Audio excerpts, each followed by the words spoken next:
Bismillahirrahmanirrahim. Assalamualaikum warahmatullahi wabarakatuh. Pada video pembelajaran kali ini Bapak akan membahas latihan soal atau tugas mengenai vektor yang sudah kalian kerjakan dan sudah dikumpulkan. Yang nomor 1, di sini ada 3 buah vektor A, B, dan C, besar dan arahnya seperti gambar nih. Yang ditanyakan, lukislah gambar vektor resultan dari A dikurangi B dengan metode jejer genjang. Langkah pertama, buat skala ini jika diperlukan. Yang kedua, lukis salah satu vektor yang akan dijumlahkan. Di sini A dengan min C. Berarti kita gambar dulu vektor A dulu. A di sini arahnya ke atas. Langkah kedua, vektor berikutnya menggambarkannya di ujung vektor sebelumnya. Ini vektor A, ekornya di sini, berarti vektor berikutnya min C, berarti gambarkan arahnya ke sana, min C. Kalau positif, yang C ini kan arahnya ke atas, sedangkan kalau min C berarti arahnya ke bawah. Kemudian langkah keempat, bikin garis putus-putus pada kedua ujung kepala vektor A dengan min C yang sejajar dengan kedua vektor tersebut. Nah, ini garis putus-putus yang pertama ini sejajar dengan vektor A. Kemudian garis putus-putus ini sejajar dengan vektor min C.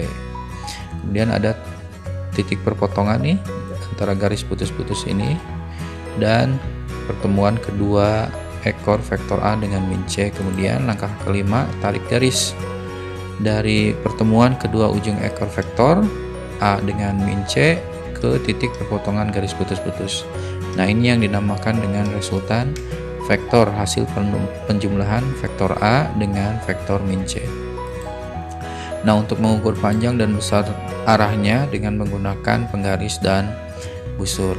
Kemudian yang bagian B-nya, A ditambah B dikurangi C dengan metode poligon. Langkah pertama, jika diperlukan buat skala. Langkah kedua, kita gambar vektor pertama dulu, A arahnya ke atas, kemudian vektor B arahnya ke sana nih. Kemudian berikutnya, nah, untuk menggambarkan vektor berikutnya dengan metode poligon, yaitu di kepala vektor sebelumnya. Vektor sebelumnya kan vektor A, ini kepalanya. Kemudian gambarkan vektor berikutnya vektor B, dan gambarkan vektor berikutnya lagi min C di kepala vektor sebelumnya, berarti vektor B. Di sini kita gambarkan lagi min C arahnya ke sana. Maka langkah keempat, tarik garis dari ekor vektor pertama ke kepala vektor terakhir. Pertamanya vektor A, terakhirnya vektor min C. Tarik garis. Nah, ini tidak lain adalah resultan vektor dari penjumlahan A tambah B dan min C. Nah, untuk mengukur panjang resultannya kita gunakan penggaris, tarik ya. Dengan penggaris kita ukur nih panjang R ini ya. Sedangkan untuk menentukan arahnya kita ukur sudutnya yang dibentuk oleh vektor R ini terhadap sumbu X positif. Berikutnya soal yang nomor 2. Di sini ada 2 vektor A dan B, panjangnya 4 dan 3 cm. Soal yang nomor 2 ini sama dengan soal di contoh ya. Jadi bisa kalian review kembali, dilihat video pembelajaran pada pembahasan bab 2 tentang vektor ya. Di situ ada contoh soalnya dan ini sama. Yang soal berikutnya, soal yang nomor 3. Nah, di sini ada 3 buah vektor A, B, dan C ya. Mohon maaf ini keliru. Ini panjangnya yang A 3 Newton besarnya ya, B 3 Newton dan C 6 Newton. Ini mohon maaf salah. Dan berarti di sini ada 3 buah vektor. Vektor A arahnya ke kiri, vektor B arahnya ke sana 60 derajat, dan vektor C arahnya 60 derajatnya ke bawah. Yang ditanyakan nilai dan besar dari resultan vektor A tambah B tambah C. Kita tulis dulu diketahuinya. Kemudian langkah pertama, uraikan dulu vektor-vektornya. Kalau vektor A ini tidak usah diuraikan karena vektor A berada di sumbu X atau berada di garis horizontal. Sedangkan vektor B dan C ini harus diuraikan karena vektor B dan C itu miring atau tidak berada di sumbu X, tidak berada di sumbu Y, atau tidak horizontal, tidak vertikal, sehingga harus diuraikan. Kita uraikan dulu vektor B terhadap sumbu X, hasilnya BX, terhadap sumbu Y, BY. Kemudian vektor C terhadap sumbu X CX terhadap sumbu Y CY. Nah, langkah kedua kita hitung besar komponen vektor dari BX, BY, CX dan CY. Dengan catatan di sini jika komponen vektornya itu berada di horizontal atau mendatar, berarti dikalikan kosinus dari sudut yang dibentuk oleh vektor tersebut dengan garis horizontal. Berarti kalau pengen mencari BX, berarti B dikalikan cosnya 60 derajat. Besar B nya 3 kali cos 60 derajat, dilihat di tabel setengah, 3 kali setengah 1,5.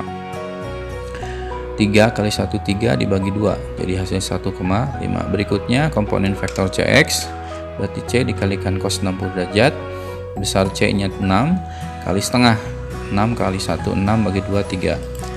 Dan kedua-duanya BX dengan CX ini bertanda positif karena BX itu berada di sumbu X yang positif, CX demikian juga berada di sumbu X yang positif. Berikutnya BY. Kalau BY ini dia berada di arah vertikal. Jika komponen vektornya vertikal, berarti dikalikannya dengan nilai sinus dari sudut yang dibentuk oleh vektor tersebut dengan garis horizontal. Berarti BY nya B sin 60 derajat. Besar B nya 3 sin 60 derajat, lihat di tabel besarnya setengah akar 3. 3 kali setengah tadi 1,5 akar 3. Ini bertanda positif karena BY ini berada di sumbu Y yang positif.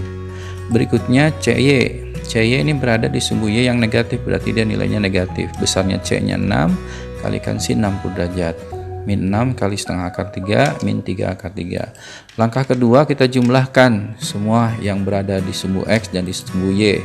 Yang berada di sumbu X berarti yang arah horizontal, di sini ada A, ada BX dan ada CX. Kita jumlahkan A tambah BX tambah CX. A nya di sini bertanda negatif. Kenapa?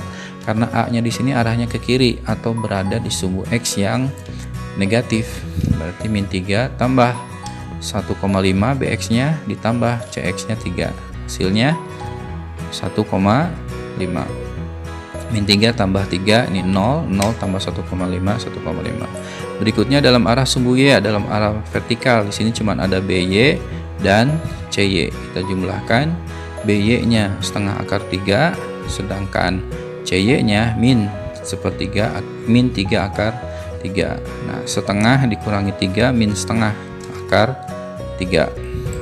Langkah ketiga kita tentukan besarnya dengan menggunakan rumus akar dari X kuadrat tambah Y kuadrat. X nya tadi 1,5 kita kuadratkan dan Y nya 1,5 akar 3 dikuadratkan.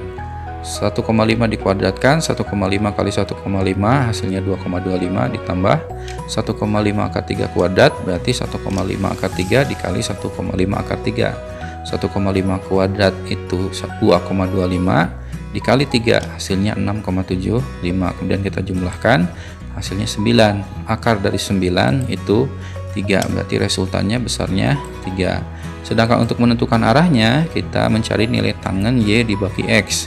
Y nya tadi min 1,5 akar 3 dibagi X nya 1,5, sehingga ini 1,5 dibagi 1,5 ini 1, sehingga hasilnya min 1 akar 3, atau kita tulis angka satunya kita tidak tulis, berarti min akar 3. Demikian untuk pembahasan latihan soal atau tugas yang udah kalian kerjakan. Terima kasih. Assalamualaikum warahmatullahi wabarakatuh.